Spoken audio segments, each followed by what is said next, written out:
So the 21st of June, I got a response, 4 o'clock in the morning. I didn't read it at 4 o'clock in the morning. But we got a response at 4 o'clock in the morning saying that the MVC felt my expedite request was warranted.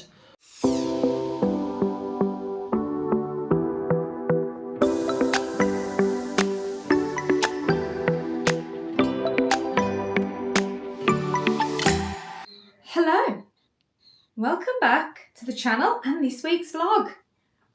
Bit of an unusual kind of change around this week, as we haven't really got up to much personally, and we never really set this channel out to be following along with our life here in the UK. Not here in the UK. No. So we kind of figured we'd just do you a bit of an update about how things are and where things are at here like this. A little bit like our previous vlog format. Early videos. Yes. Giving you an update with us, just talking you through what we're doing, what's happened over the last couple of months, because I think it's been a bit sporadic and a bit... Well... It's happened in the videos. But yeah, well, we kind of figured we'd recap where things are from when we were on holiday, when we got DQ'd back in, or document qualified, April. Back in April, when we were on holiday. Yep.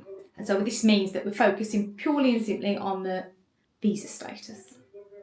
Yeah, and where we are as of today. So since we were document qualified, which happened when we were on holiday. We found on one of the websites we follow a tool called the IV scheduler tool. Didn't even know it existed, but it was something we found since we came back. I think it came on one of the official emails about it. No, we put a question on that My Journey website. Visa Journey. And somebody responded and said that the MVC had literally just released a new tool to be able to track timeframes from when they were going to start scheduling interviews based on your document qualification date. Yeah, so it's only relevant to family case visas, immigrant visas basically. So we'll stick a link in the down here somewhere to that tool. So it's called the IV scheduler tool, and what it allows you to do is select the type of visa that you've got. So for us, it's an employment-based visa. Without employment, very strange, but it's an EB visa, so it's an employment-based preference visa, and you then type in the embassy that you're going to, click the little go button, and it comes up and says, as of a date, the embassy is currently scheduling interviews for those that are document qualified up to a certain month. So for example, when we first found out about it, it was early May when we got back off holiday. I think it said something like the 2nd of May, they were scheduling visa appointments for those document qualified up till February 25. Yes. So we figured that the IV scheduler saying that, those document qualified February for May, June would be March, July would be April. So that's what we figured would be the case of. But when we got to the 3rd of June and the IV scheduling tool updated again, it hadn't moved forward from February. And you will have heard in our video diary, we kind of speculated a little bit around the fact that we thought that was because the EB2s had jumped 4 months, and so we thought that had maybe put a bit of a stolen some slowdown. Stolen some interview slots. So yeah, that was all kind of like us speculating as to reasons why that could have been. But we honestly don't know how quickly it moves forward. And so that was kind of like our dilemma. Yes. So the other thing, for the reason we're going to get into in a second, for us looking at what we're about to talk about, was our ESTAs expired on the 4th of June. So we had anticipated or potentially looked at coming over again, or going over to the US again, sort of late July or early August potentially, even if it's just for another vacation, with a house searching like we did in April. It turns out that there's a very strong likelihood that your ESTA would get rejected because we've got an immigrant visa in process, which is understandable. An ESTA is designed for people that are going on vacations and holidays and for short-term trips. If all of a sudden, right in the middle of an immigrant visa application, you're applying to go on holiday, I can understand why they might sit there and go, that's a bit weird. Especially as we're so close as we are to being sort of signed off. So, that then basically stopped us from being able to do any vacation stuff, but also means that I can't travel to do any of the work-related stuff like meetings and all the other bits and pieces that I'm going to need to do imminently for a number of things we're working on. So we kind of sat and went, right, what can we do? And you contacted the lawyers, didn't you? I contacted the lawyers to say, look, I know they'd mentioned to me in previous communications that you can do expedite requests for your interview. So an expedite request essentially would not be considered, and they won't even look at it until you're fully document qualified and you've paid all your fees. And your case status has to be in a current case status. So essentially the visa has to be available, and all you're purely waiting for is an interview date from the embassy. If you're at that stage and you've got a genuine reason for looking for an expedite request and you can evidence as such, there's a good chance that you can potentially get one. So there's a number of factors or a number of reasons as to why you can request an expedite request. Typically it's family related. So if you've perhaps got for medical reasons, or you've got a family member that's perhaps dying who lives in the US and you need to get there sooner rather than later, that's a reason for an expedite request. But the two that were sort of... It was a humanitarian reason. It was a humanitarian reason as well, yeah. And there was another two then, which are probably the most pertinent to what we've done, is urgent business or employment, but also situations of national interest. So I spoke to the lawyers about it. They're obviously very much aware of what we're planning on going and doing when we're over there. And I said to them, do they think it would be quantifiable if I was able to put enough evidence together to say, I think it'd be good for us to go for an expedite request? And they sort of resoundingly said, absolutely. I think it. The one thing that they did say is it's not going to jeopardise the case or anything. You're not going to be looked on badly if you try. It literally is a case of if you can evidence it, they may say yes. They also may say no, but it's of no detriment. Yeah. So. Yeah, worst case scenario, they say no, and you just wait. Your position stays where it is, and you just have to wait for it to come round. So I was kind of like, well, for the sake of an email or a message on the public inquiry form, it's probably worth doing. What I was told was an expedite request just in itself may work, but if I can provide some supporting evidence, it will bolster the request. So supporting evidence in my case was letters from clients, customers, suppliers, whatever it happens to be, people that you're planning on working with, or whatever it is you're planning on going and doing. It is basically them saying it's very important that I'm there to be able to do whatever it is I'm supposed to be doing. And if I'm not able to get there sooner rather than later, it may jeopardise whatever it is we're supposed to be working on. It may prolong what we're supposed to be working on. It could have a detrimental effect on the nature of whatever that business happens to be. I'm not going to go into details, but that's pretty much what we went through. So I spoke to a couple of the companies that I've dealt with who said, yes, that's absolutely right. So I requested that they wrote letters, which we did. We compiled a bit of almost like a one-pager from me, and then added their supplementary evidence to it. I initially sent that in via the public inquiry form. So we sent this in on the 12th of June. So the reason I sent it through the public inquiry form is because pretty much everything you search for on the internet as to how you contact the MVC, what's the most efficient way of doing it, where's the best place to go to make sure it gets to the right place, it says the public inquiry form. So they were very good, got a very quick response, just not the response we were thinking. Well, it wasn't even really a response. It was a response. They replied. Well, they replied, but they just replied. It wasn't a response to the expedite request. Basically just restating exactly where the case was at currently. Yeah. And no real acknowledgement of the request to expedite it. No, it's kind of almost like I had a generic response. So yeah.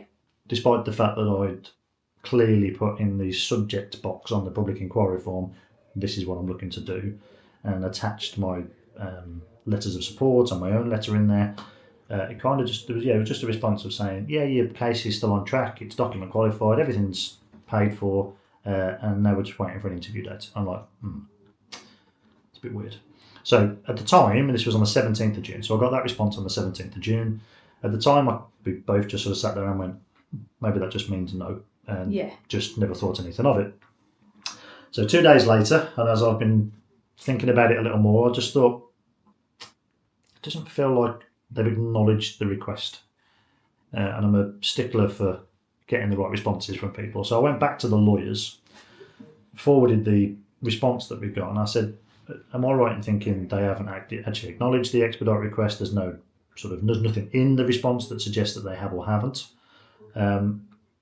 Would it be wrong of me to go back to them and say, I don't feel like you've answered my request properly? Obviously, you don't want to go back and feel like you're putting pressure on somebody and just ignore, or maybe it said something. So I was kind of I was a bit dubious about going back and saying, oi, why haven't you responded to my actual request? Answer? Is it a yes or a no? So the lawyers came back and they went, no, you're absolutely right. They've not responded to your request in any way, shape or form. However, don't send it to the public inquiry form. There is actually a very specific email address that you can send NVC expedites to, or expedite requests to, which happens to be nvcexpedites@state.gov. So it's pretty self-explanatory. They said to send it there, just make a note in your email to them that you've sent it via the public inquiry form, you didn't get the response you was expecting. So what they say, worst case scenario, they'll just come back and say, well, no, that meant no, so no's no, and you'll just have to wait. So I then basically sent the email again to the MVC expedite email address, but letting them know that I'd had already requested by the public inquiry, never quite got the response I was looking for.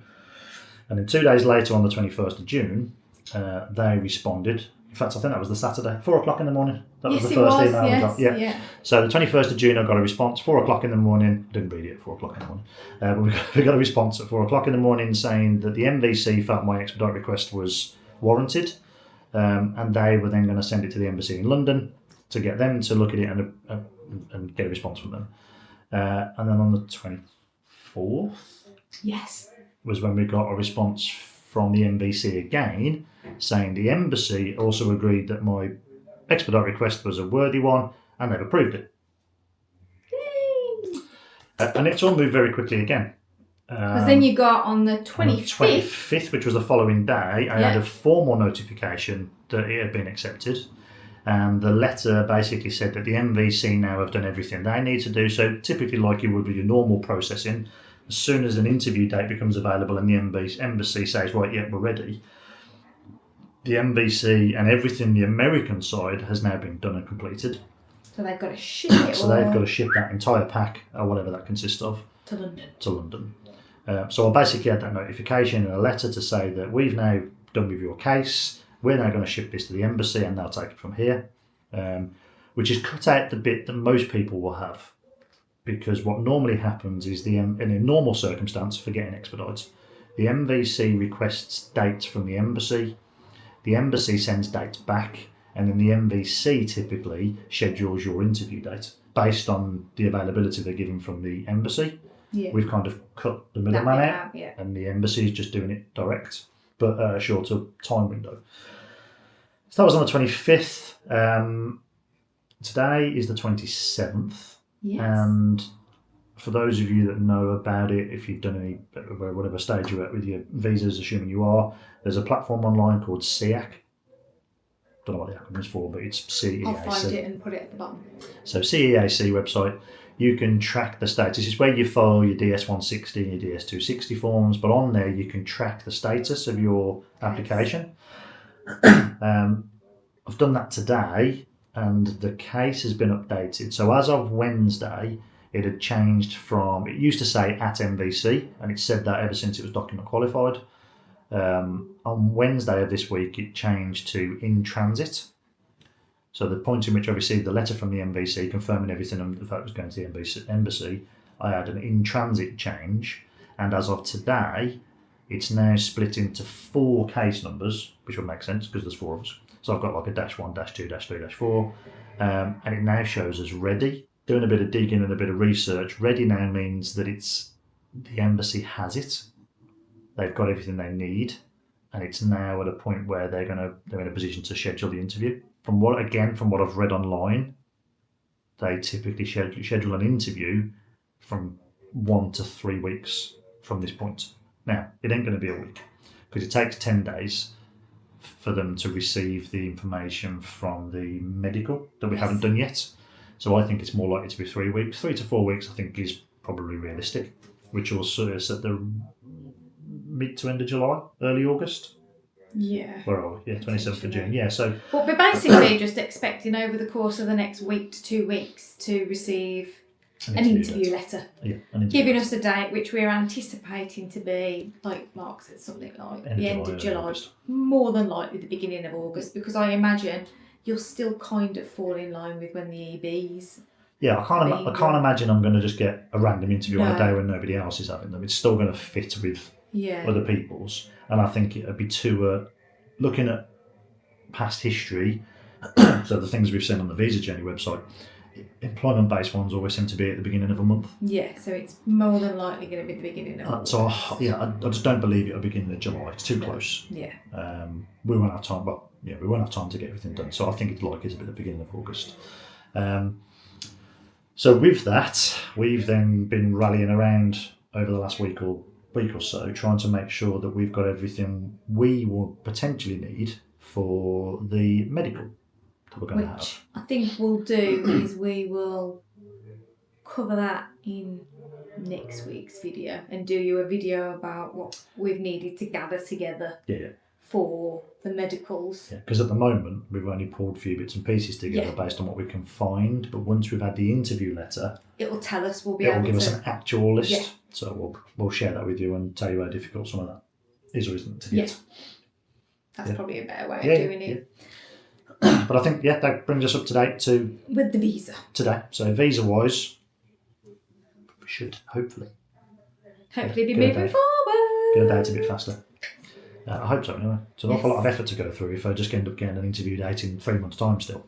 Well, even so, it could be 3 months earlier than what it would have been. So this is true. It's always a good thing. So we'll see. We'll see how that goes. And then, house-wise, we said at the end of last week we were expecting some house viewings this week. So we had one on Monday afternoon.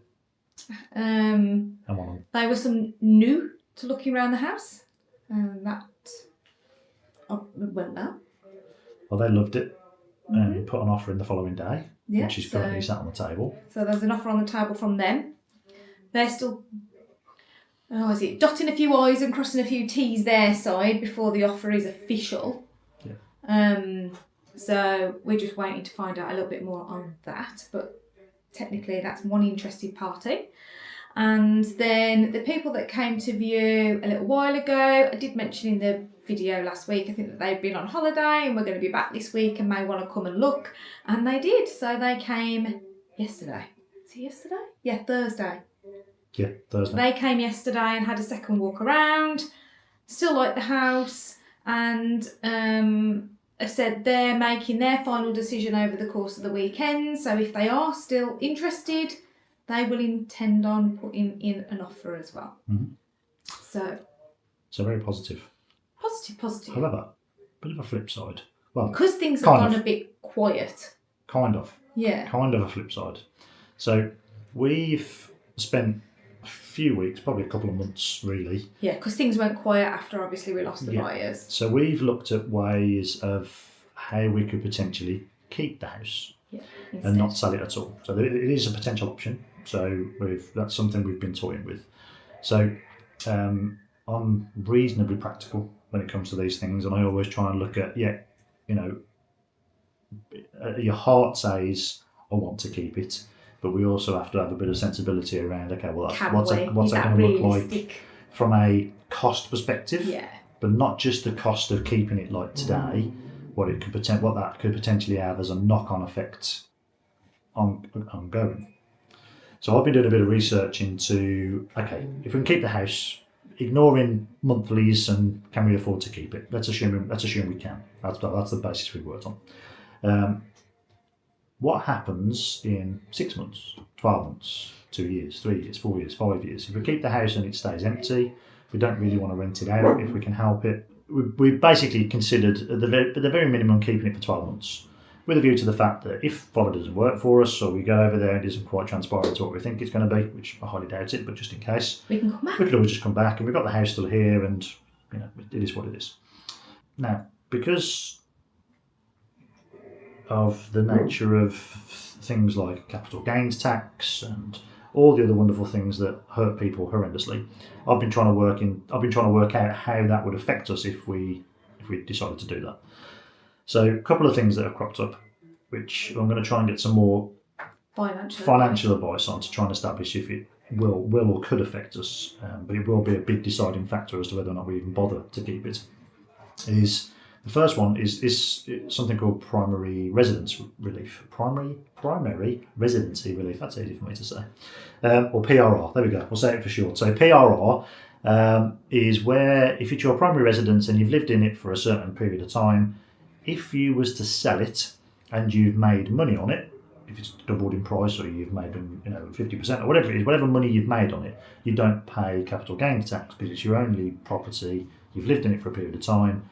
It's almost just seen as a pat on the back, well done, you've earned a bit of money on the house that you've lived in, which is great. You can then use that money to go and buy the next one. However, if you try to do that after you've left the country and you're living somewhere else, and it happens to go past a 9-month period, you can no longer get the PRR, or you get a reduced rate PRR. So you could if you haven't bought another house. Yeah, even if all you're doing is renting somewhere else, it's still classed as second property or second residence, and then you don't get the full rate of CGT. So it's a minefield. So I can't explain. Can't try and give you the numbers, but you could be subjected to something. Yeah. What I do know, however, is once you've done it for 2 years, being a resident in the States, you're then subjected to global tax, which means that you could be at risk of having to pay capital gains in the States, even if you avoid it here. Well, even if you avoid it here, you would still potentially have to pay it there. Again, we'd have to get some proper advice on it, but that's kind of what I've found so far through the research I've been doing. Now, in the nicest way possible, I've paid tax on the money that I've earned to pay the bloody thing. I'm not paying tax again when I come to sell it if I can avoid it. So that's one of the major caveats at the moment. The other one, which we found out today, just purely because I've been sat working out, okay, we know roughly what we could potentially be earning over there. If I can do this, and this, and it leaves me some money, what will an empty house here cost me each month? Obviously, we're not living in it, so there's lots of bills that would disappear. And the one thing that cropped up was council tax. So logically, over here, if you're living single occupancy, if property's unoccupied, years ago, you used to be able to get council tax reductions. So logically, yes, no one's picking my bins up because no one's using them. My house is unoccupied, so anything that I would potentially need to have through council tax use, I don't really know what we pay council tax for most of the time, but anything that we potentially use it for, I'm not using it. I'm not here, so I don't need any of the services that would normally be covered under council tax. In 2023, they brought in a new act. I forget what it's called. Levelling Up, you said. The Levelling Up Act. There you go. Levelling Up Act 2023, which basically says that if you've worked hard, we're going to penalise you. That's pretty much what it is. So if you leave your residence unoccupied, furnished unoccupied, unfurnished is even worse, but furnished unoccupied for 12 months or more, as of April 2025, your council tax doubles. Yes, you heard that correctly. It doubles. 100%. 100% uplift. Yes. So if you're paying $2,500 a year, or whatever, the $3,000 or whatever, I don't know, or whatever people are paying, an average of whatever that works out to, it goes up to 4 or 5, which is scandalous. When you aren't even using any of the services. So that was one problem. It then turns out that Labour are currently trying to change that. So in April 2026, it goes up to 200%. So, I'm sure our council tax is like 2,000 something quid here, whatever it works out to. £6,000. £6,000 council tax in a house that I'm not even living in, just because I want to try and keep it as a long-term asset, or something I want to give to my kids, or whatever, or just something I can come back to. In case we want to come back. In case we want to come back in 2-3 years' time. So obviously, there's a number of factors now that are sort of having a sat here going, even if we can afford to keep it, should we? Is it worth it? Yeah. Because if we do 2 years, I think at the moment I've worked out we could lose like 50 grand. Just for the sake of wanting to keep the house. So, yeah, it's a sore subject. It really annoys me, but we'll have to. Yeah. Then we'll take some professional advice. So we're not just going to guess. We're going to take some actual advice from somebody who knows a bit better. There might be something that I'm not aware of. Obviously, there's going to be periods of time where we come back here anyway, when we do vacations or visiting the opposite way. Yeah. If we come and stay here, does that constitute the fact that we've been in it? So does that change things? Who knows? Is there anybody out there that's been in this situation? Yeah. Is there anybody else that does it? If you could, please drop us your comments below. Is that the reason why people rent their houses out back here? Because if it's being rented, then that situation doesn't happen. Yeah, but yeah. So if anybody else has kind of like been through this and doing this, if you could let us know your take on it, we'd be really grateful. Obviously, we are going to seek other advice, but just trying to know how other people have kind of and also managed this thought for those process. that are doing that and haven't realised that that's a potential, maybe you look might into want to it. check out. Yeah, maybe look into it because it could potentially sting you. So that's something we're actively trying to find out more on. Yeah. So that is obviously all of the house seat move stuff, and obviously we're so grateful all of you are here, and I know you have a bit of an invested interest in us and our family. So just to let you all know, the op went fine. Oh, okay. So that's first news. We found your brain. It wasn't where we thought it was. No. It's in my belly. Do you think it's food? Yeah. Other than that, Saturday we went to go and watch How to Train Your Dragon, the movie, which we all really enjoyed. It was very good. I will insert the kids' reviews on that now. Although I will say, I was expecting Dad to shout, "This is Sparta" at some point. No, he's not going to do that. He's not in that character. I was just waiting for it. It's Gerard Butler, isn't it? Gerard Butler, and I was expecting just at some point for him to kick a dragon off a cliff and shout, "This is Sparta." That's what I was waiting for. I was disappointed that he didn't. I guess that's an if you know, you know situation. Yeah, I genuinely, I think they missed the trick. Potentially they did. But either way, I'll put the kids' reviews in because they loved it, and I'll let you know what I loved it as well. It was great. Yeah, I don't know you did, but everybody wants to know what the kids think. Kids, was it good? Yes. Would watch the second one if there's a second one. What would you rate it out of 10? 10 plus. Outside of that, in anticipation for moving, Finley's been researching, Halloween outfit ideas, coupled with I'm leaving school and I want to go out and make an impression when I leave kind of outfits for his summer festival day, which is the last day of school. Is this on the basis of the fact that he's very likely not going back? Yes. Yeah, he's going out with a bang. That's his plan. He wants to be remembered by everyone. Can you please just tell him that doesn't mean that like he can set fire to it or anything like that?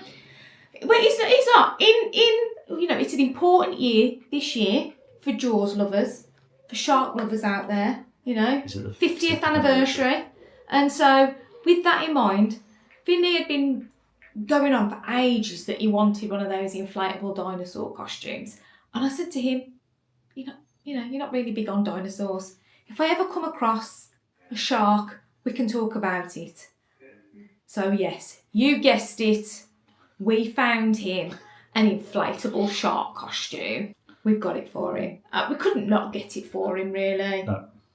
He's in his element. Any opportunity he's got to put it on. I'm pretty sure if we said to him we could sleep in it. He would. He'd sleep Yeah. in it. Even it was a non-uniform school day today, and he wanted to go in it, and he got ever so upset this morning when we told him that doesn't mean an inflatable shark costume. Bless him. But we have agreed with his teacher that on the last day he is able to go in his inflatable shark costume. It's a good job they're not doing anything on the last day. But we kind of figured, in terms of being sort of in America, in Florida, like when he's out trick-or-treating, right, he's going to go out with his shark outfit on, with a placard around his neck that says, "You're going to need a bigger boat." Amazing. 50th anniversary and everything. But when we do Mickey's Not So Scary Halloween party, he's going to have a little placard around his neck that says, "Fish are friends, not food." Because at that point in time, he's going as Bruce from Nemo, Finding Nemo. Amazing. I like it. It's a dual purpose costume. Dual purpose costume. He's going to get years out of that thing. Years. That's his plan. Any opportunity to wear it. Shark Week. I'm pretty sure when it's Shark Week, the kid's not taking it off. No, I'm telling you. By the time we get to Christmas, it's not going to fit in. No, I know. And we're going to have to buy then the adult version because he's going to want it. Can you get the adult version from me? We did establish you can actually get family versions. So you can get a blue one for Dad and you get a pink one for Mum. Be right back. Question. Maybe. Where's my phone? Get on Amazon quick. Yeah. You know, that's just a little Finn update. What else? Oh, Isabelle. Squidgerbell, yes. Izzy has done her first shift at Magic Kingdom. She has, so she's done her first shift. I'll insert a picture of her. I'll squish over here. This side here of her in her uniform. So she is now out and about in Magic Kingdom. I did mention to you last week that my sister and the other half of kind of like my clan are out there now.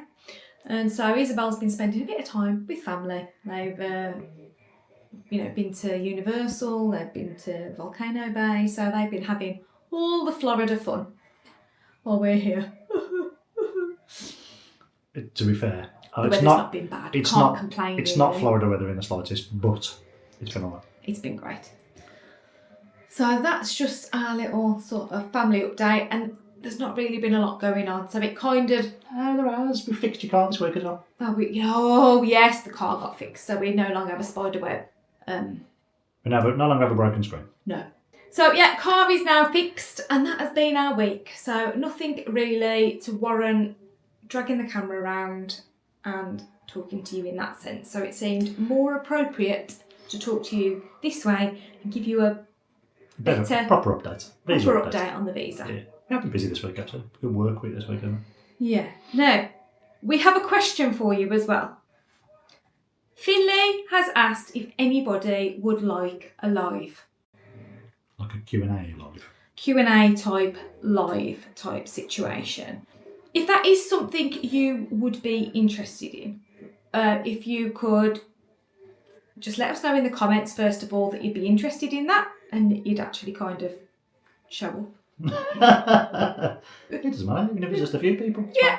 Well, it's just good to know that at least somebody would be there. We're not talking to ourselves.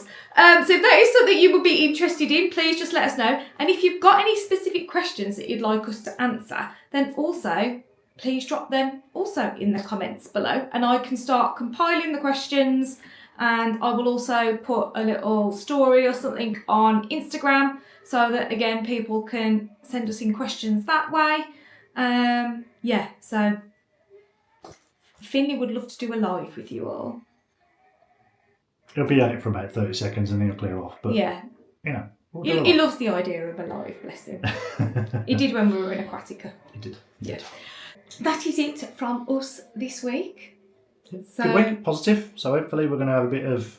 Moving forward We're going to gain now. some momentum again. Yes. Because it feels like it's stagnated and slow, as I'm pretty sure all you guys have realised. But hopefully now we're going to progress a bit faster. Let's hope next week we see an interview date, I'm hoping. Yeah. So we can start planning for it, and then we can start talking to you about the medical side and what we're about to gather for that, and there'll be 10,000 vaccines that I haven't had, and all those visa. sorts of things. They're like, we've got to go down to London for the visa medical, so we'll be able to take you down there with us for that. We've got to go to the embassy, and then again we've got to go to the embassy for the interview. So no, we've got to go to the embassy twice. We do, because we've got to go and drop documents. You have to do a document check thing. So hopefully we're now going to actually start having more in the way of moving to Florida, interesting content to bring you. So please stick around. And if you haven't already, please subscribe. And if you're enjoying following our journey, why not give us a little thumbs up? 2 of them.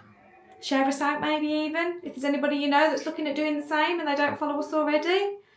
But we are super grateful for everybody that is, you know, following us along and chatting with us and everything and keeping in touch.